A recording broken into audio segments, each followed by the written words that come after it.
You're wanting to start an interview podcast or a show for YouTube, but you don't know the pros and cons of what that looks like. Maybe you've never done an interview-based show before in any way, shape, or form. You've never been on one before. Well, I've got the answers for you because I've been on over 1,000 and even 1,200 different interviews, whether I was hosting it or on somebody else's show. And so there are pros and cons to doing this, guys, and I'm gonna bring that to you today, so stay tuned.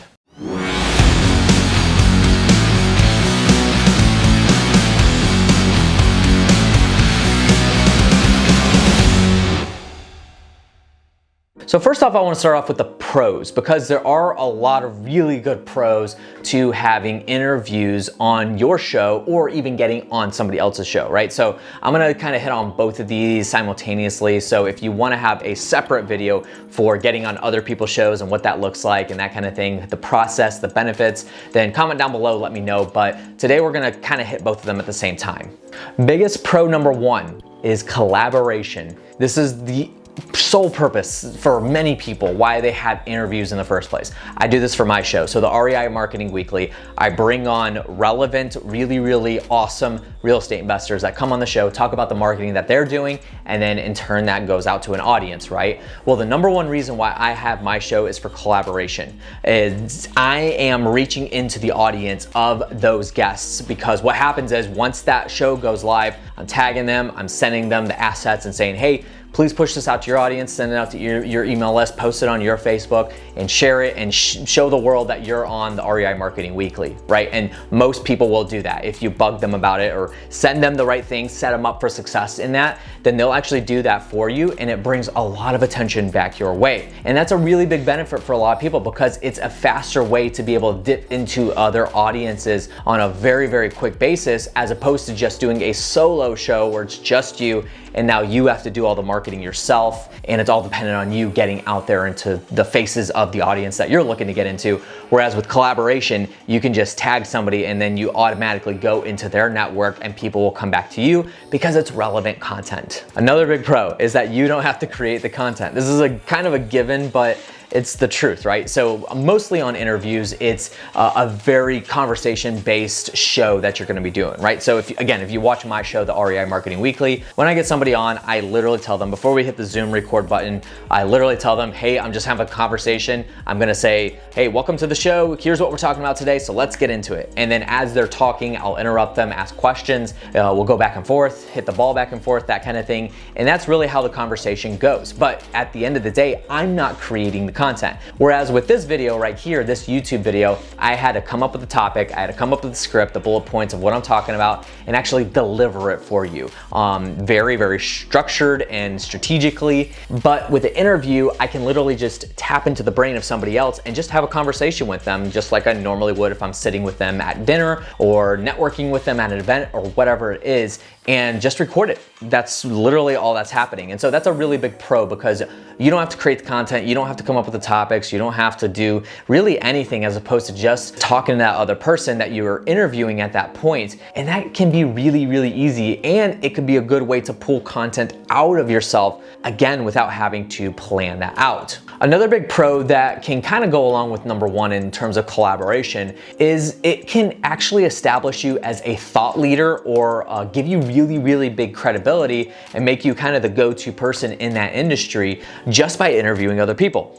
So again, like I'm not gonna like toot my own horn or anything, but in this space, I'm one of the most well-known REI marketers, even though I don't do a whole lot in this space in terms of marketing for active real estate investors. Really, it's just video editing is really all we do, and then I'll help people create their content marketing plans for their business and that kind of thing. But we really only service influencers. So, real estate influencers is kind of like our core niche in terms of our audience. But because I host this show, I have a book out now, and it's gonna be going into the hands of many people, and many people listen to my podcast. It's very well established that almost any room that I walk into, people know me by that show. I think of somebody like Lewis Howes. If you guys ever heard the School of Greatness, a podcast where this guy Lewis Howes will actually bring entrepreneurs, business owners, CEOs, like some really big names, athletes, pro athletes come on there as well.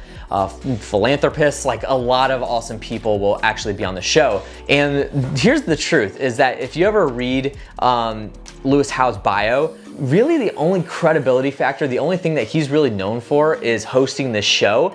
But before he hosted the show, he did some LinkedIn marketing or something like that. But other than that, nobody really knows what gives Lewis Howes this massive credibility, right? He's just interviewing other entrepreneur CEOs. He's really, really good at it, but that's the truth in it. He's established as this authority figure and the go-to person, the thought leader in hosting podcasts for entrepreneurs. John Lee Dumas is another one, and he's got some credibility behind him too, but that's what he does with Entrepreneurs on Fire, is just interview people for that. I know several other people, friends of mine, close friends of mine, that have shows themselves. They don't really have massive businesses, but they interview people that have massive businesses, and that gives them massive credibility and massive street cred, which is a really big factor in terms of reaching a new audience, which can bring people back to you, again, with the collaboration, but you have the authority because you are hosting the show. All right, let's talk about some cons. Some cons of interviewing. The biggest con is scheduling. Scheduling is definitely the biggest and most difficult thing in terms of getting people on your show to interview them. Here's the thing, is that if you have a personal assistant, an executive assistant, you could even hire a virtual assistant for $5 an hour or whatever to reach out to people. And I know there are scheduling services where, you hire a team and they'll actually go find relevant podcasts for you to be on, that kind of thing. I don't know if I would recommend that. I've never tried it before. I know people that have, and it's kind of a 50-50 split. 50% of people say it's awesome, 50% of people say it sucks. So here's the thing, is that if you have a good executive assistant, personal assistant, whatever, have them do that. And I use Calendly because Calendly automatically syncs with Zoom.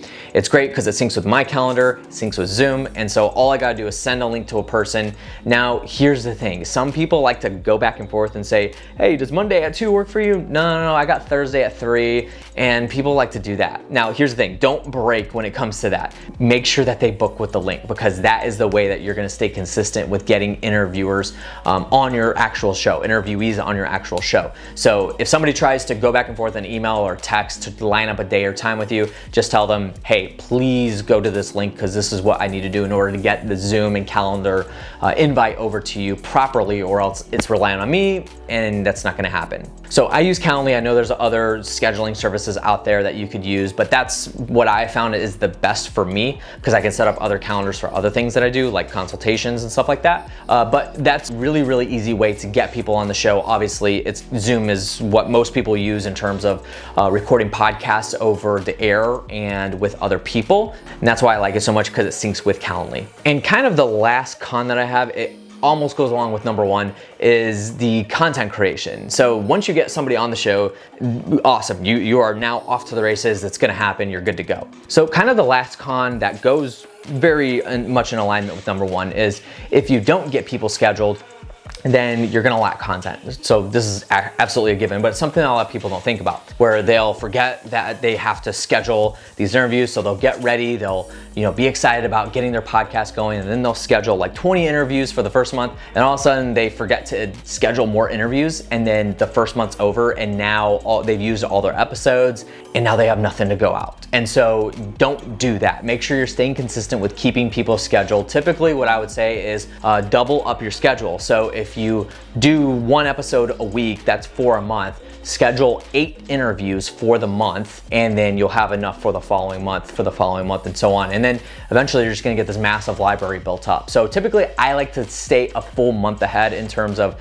recording for my podcast show, but there's a lot of people that will say 2 months, and even some people that'll do it week by week, which can be a very big challenge, because if something happens 1 week, you get sick or your interviewers follow through, then you're gonna be screwed and you're not gonna have content go out. So just make sure you stay ahead of that. Again, that's why a personal assistant, executive assistant is really good for this, because they will bug the people to get them on the show, to make sure that they book with the link, and also reach out to new potential guests. So make sure that you're staying on top of that, staying consistent with it. That can be a really big con, because if you are doing a show solo by yourself and you say you need an episode to go out tomorrow, well, you can just kind of, bite the bullet and just like, I just got to record one right now. So then you can record one right now and then get it out there tomorrow. Well, that's not how it works with interviews, because you got to schedule somebody to get on it with you.